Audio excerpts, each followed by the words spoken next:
बिस्मिल्लाहिर्रहमानिर्रहीम। आज cipher case की फिर अडयाला जेल के अंदर समाअत है। वैसे तो पाकिस्तान में आम रूटीन में मुकदमात चलाए जाते हैं, उनमें हफ्ता 10 दिन रूटीन के मुताबिक डेट्स होती हैं, महीने महीने की, दो दो महीने की डेट्स होती हैं केसेस के अंदर। लेकिन ये क्योंकि इन केसेस के साथ नाम जुड़ा हुआ है इमरान खान साहब का, और जैसा कि आपको पता है कि पीडीएम हुकूमत ने 16 महीनों में अपने केसेस खत्म करवाने के लिए और इमरान खान साहब के ऊपर केसेस बनाने के लिए सारा जोर लगाए रखा और 200 के करीब केसेस उनके ऊपर बना दिए गए। तो आज फर्द जुर्म के हवाले से उन्होंने डेट जो है वो फिक्स की हुई है। इस्लामाबाद हाई कोर्ट, जिनके पास शाह महमूद कुरैशी साहब की बेल होती है, उस बेल के अंदर ऑर्डर करते हुए वो कहते हैं जी कि 4 हफ्तों के अंदर ये ट्रायल जो है ये कंक्लूड किया जाए। क्या बाकी मुकदमात में भी यूं ही वो हदायत देते हैं कि 4 हफ्ते के अंदर ये ट्रायल कंक्लूड किया जाए? सवाल ये है।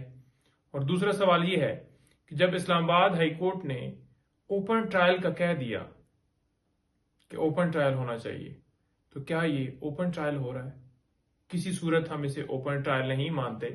उसकी रीजन ये है कि ओपन ट्रायल आम कोर्ट के अंदर जब अदालत ने हुक्म दिया था कि खान साहब को पेश किया जाए, तो उसके ऊपर एक बहाना बनाया गया सरकार की तरफ से कि सिक्योरिटी खदशात हैं, खुफिया अदारों की कोई रिपोर्ट पेश की गई। तो हम समझ से बाहर थे कि वो रिपोर्ट जब हमने कहा कि हमें दिखाई जाए तो वो दिखाई भी नहीं गई। लिहाजा अदालत का हुक्म नहीं माना और अदालत फिर खुद चलकर अडयाला जेल के अंदर जो है वो चली गई। अब अडयाला जेल में इससे पहले भी मुख्तलिफ नोटिफिकेशन निकाले गए और जो प्रोसीडिंग्स की गई इस केस के अंदर वो बिल्कुल गैर कानूनी थी। और वही बात हुई कि इस्लामाबाद हाई कोर्ट ने नोटिफिकेशंस को और उन तमाम प्रोसीडिंग्स को कलअदम करार देते हुए ट्रायल को दोबारा स्टार्ट किया है। तो अब दोबारा वही तरीकाकार किया जा रहा है, उसी तरीके से ट्रायल चलाया जा रहा है। जेल के अंदर जहां पर अदालत बनाई गई है वहां पर शीशे के जो केबन दीवारें बना दी गई हैं और हैरान है कि चूज करके मीडिया के 2-4 लोग कल भी लेकर गए हैं। आपने देखा कि लास्ट हियरिंग के ऊपर जब मीडिया गया तो उन्होंने आकर रिपोर्ट किया कि खान साहब तो बड़े डटे हुए हैं और पुरज़म हैं और उनके जो मैसेजेस थे वो कौम को बताए गए। तो एक सहाफ़ी को तो वहां से बोल चैनल से निकाल दिया गया कि आपने ऐसी आगे रिपोर्टिंग की क्यों की है। उनसे बल्कि बयान लेने की भी पूरी कोशिश की गई कि आप ये कहें कि मुझे कहा गया था और मैंने उनके कहने के ऊपर ये बयान दिया था, असल हकीकत नहीं है। तो उसने कहा जी मैं सहाफ़ती असूलों को अपनाते हुए बिल्कुल उस बात को एक्सेप्ट नहीं करूंगा और जो मुझे हकीकत लगी मैंने आकर बता दी। लिहाजा जो सहाफ़ी थे उनके ऊपर भी पाबंदी थी कल, आज भी हम यही देख रहे हैं कि आज भी ऐसे ही होगा। और उसी तरह वकला के ऊपर भी एक पाबंदी लगाएगी कि एक मखसूस तादाद, और फिर आम पब्लिक वो तो थी नहीं। कुछ लोग जैसा कि आपको पता है अकबर एस बाबर टाइप के या दीगर नामालूम लोग, तो उस तरह के लोग लाए जाते हैं, बिठाए गए। कल वो निकलते हैं तो उनसे पूछा जाता है, मीडिया वाला एक हमारा दोस्त पूछ रहा था कि आप बताएं जी कि आपका तल्लक किससे है, पीटीआई से है? कहते नहीं मेरा तल्लक तो पीटीआई से नहीं है। तो उन्होंने कहा फिर आप कैसे अंदर? उन्होंने कहा जी मैं वैसे सपोर्ट करता हूँ। भाई तल्लक नहीं है पीटीआई से तो सपोर्ट कैसे आप फिर करते हैं पीटीआई को? तो मतलब ये प्लांट किए लोग, आम पब्लिक पता नहीं कौन है, किधर से आए, किसने भेजे, बिठाए गए। और मीडिया का वहां पर होना इसलिए जरूरी था कि वो हकायक बता सकें कौम को कि केस के अंदर जितने केसेस चल रहे हैं उनके अंदर हो क्या रहा है। लेकिन वहां पर मीडिया जो चूज किया गया तो वो ना तो खान साहब तक उनकी आवाज जा सकती थी, ना वो उनसे बात कर सकते थे, क्योंकि वो शीशी के केबन एक सिक्योरिटी का बहाना बनाया गया है।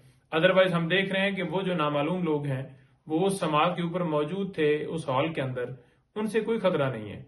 हाँ साफी उनकी फैमिली उनके वकला हों तो उनसे खान साहब को जरूर खतरा है।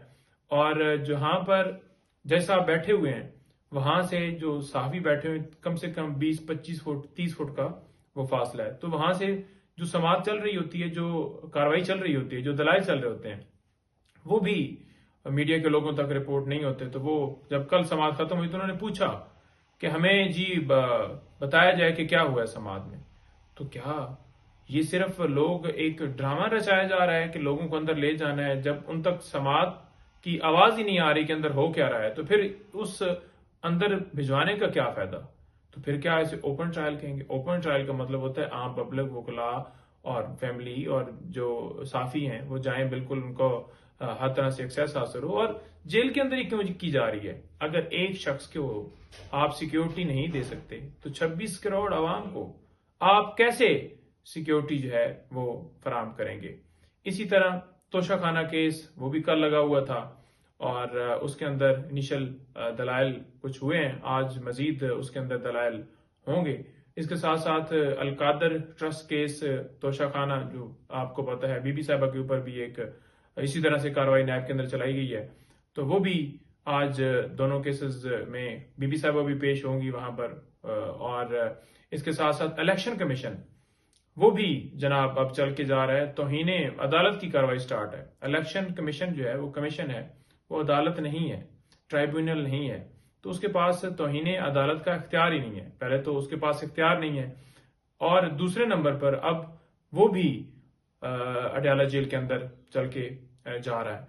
तो मेरा ख्याल में अब सिर्फ सुप्रीम कोर्ट और हाई कोर्ट ही रह गई है, बाकी तो हर जो है वो अदालत जो है या हर ट्राइब्यूनल या कोई भी जो है वो कोई कसर बाकी नहीं है कि कोई वहां पर जो है रह गया हो। तो इस तरह से ये कार्रवाई चलाई जा रही है। तो मजीद इंशाल्लाह नेक्स्ट वीडियो में बताऊंगा। Thank you.